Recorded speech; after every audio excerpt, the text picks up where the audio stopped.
মা শুনুন না।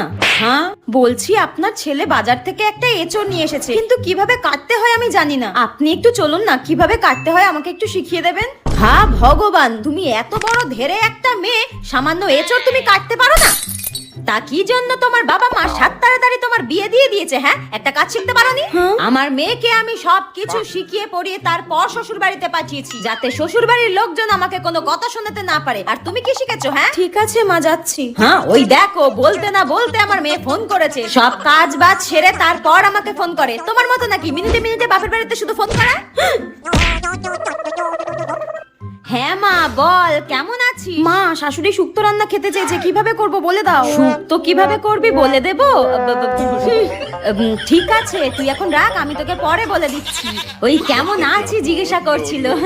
শুনুন মা, আমি সবই শুনতে পেয়েছি, আপনাকে আর ঢং করতে হবে না। বৌমাকে টাইট করতে গিয়ে নিজেই টাইট হয়ে গেলাম।